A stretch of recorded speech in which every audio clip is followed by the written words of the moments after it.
might sound strange, but we interview couples for this group. It's a serious commitment for 2 years. So we want you to hear from them what it's like to be part of this Marriage Mentor community group. Now, you guys have been through the group. It's been 3 years ago we completed it. So before we started this thing, we announced, hey, we were going to do a Marriage Mentor couple deal. It's going to be 2 years. We had a lot of couples apply, and that was kind of refreshing and also interesting. And so we vetted you all. We said, how do we determine what couples to pick? So on the front end, when you were going through that process, what did it feel like to you? What did you think it was going to be? For us, it was, in some ways, you got the initial thought of, this is just another crazy idea that my wife is thinking of and dragging me along to. I mean, to be honest, that was my first thought. And then the more that we thought about it and we sat down, it was really the need to, for the first time in our married life, to do life together and to do it with other people who were where we were at. I remember a comment you made, Steve, and it was pretty early on. Probably was maybe 6 months into it. And we did a round robin and asked the question, like, where are you in the group? What was your perspective before? Do you remember this? I do. You remember what he said? No, but I remember what he was wearing. I think of Steve as a fashion mogul too. Yeah. Fashion baby. Do you remember I asked the question and you said, I want to be friends with this group the rest of my life. Yeah. That was huge. Yeah. And that was huge for us to hear because that's what we wanted. We wanted to bring a group of young marrieds together that would really bond. And y'all have. It's been fun to watch the bonding continue even now. Kelly, how about you? Expectations before? I think that was my expectation. We had been in 2 different community groups through fellowship, and we just hadn't connected with people. And we were I was so longing for relationships, people that we were going to be in the same life stage with, that we could call, that we're going to care as deeply about things biblically as we did. And it was a big commitment, and it was billed as a big commitment. And I thought that was wonderful because I was tired of showing up the only couple that had done the homework. And I was ready for other people that were going to take it as seriously as we were. Chris and Kaza, how about you guys? For us, we were yearning for community, and I thought it was going to be like probably most other community groups that I'd been in before, and golly, I was wrong. Which was great, but it was what we were looking for. We wanted to find community and people that we could spend the rest of our lives with.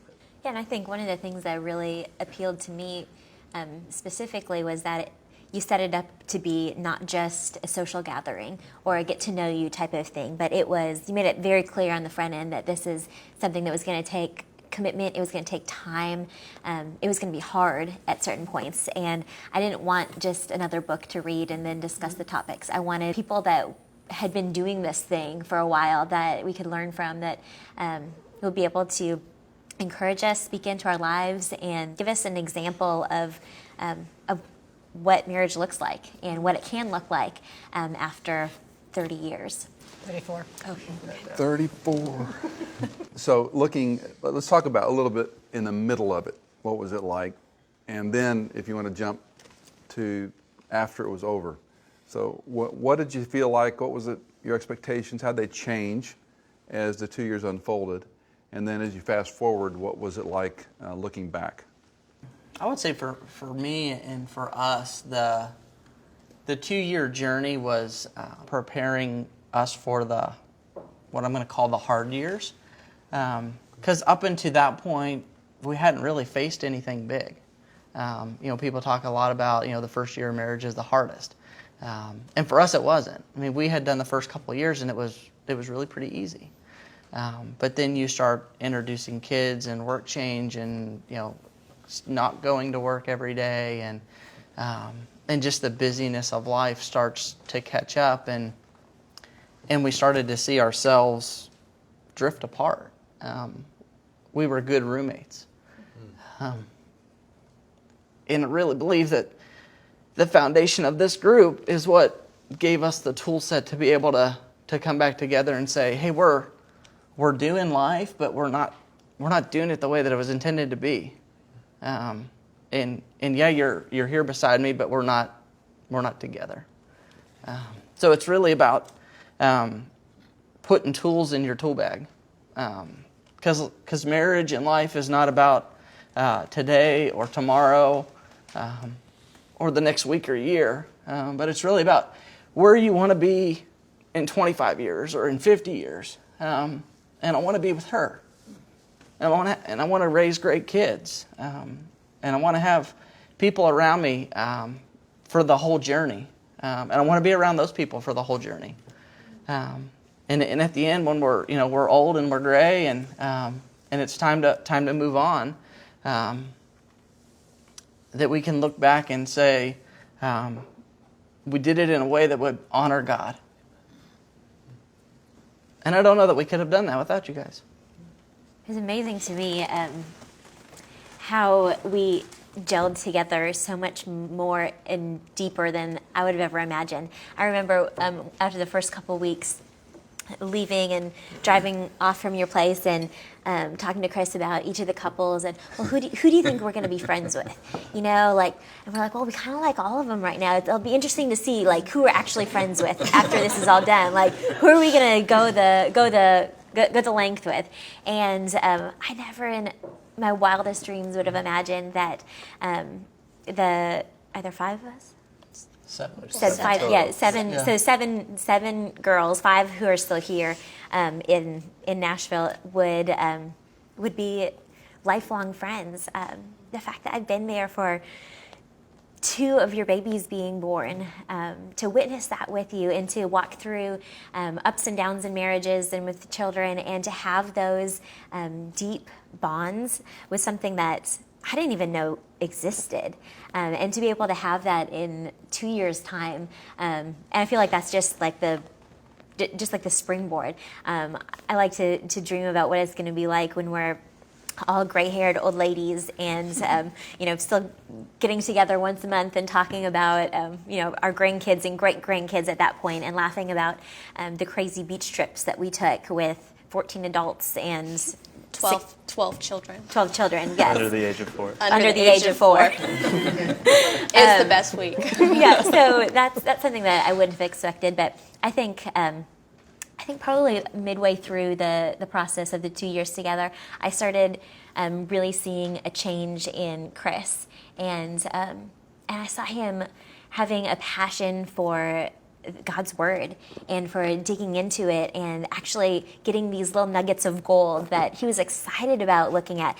And it challenged me. It made me want to be in the word. And coming into our group, I had a good Christian man who I'd married, and he was great, and I loved him, and he was wonderful, but I saw the process starting of him becoming not just a good Christian man, but becoming a spiritual leader, not just in our marriage and as a husband, but in his practice, in his business, in the community, and now with children. And I don't think that would have happened without having the base of really understanding how to study God's word that you guys gave us.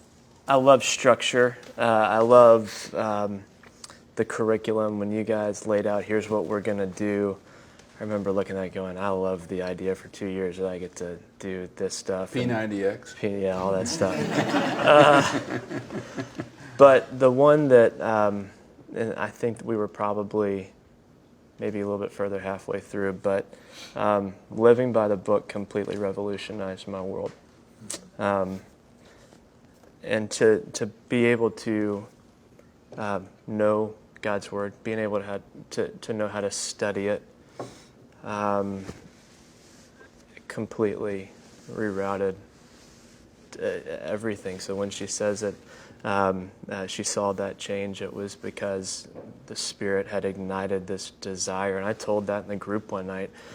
I just had this burning desire to know God's word better. And part of that was going through that curriculum. And then at the end, being able to effectively study and learn and interpret, and all of that has been such a blessing in looking where we are today and where I'm at today, and it was incredible seeing that transformation.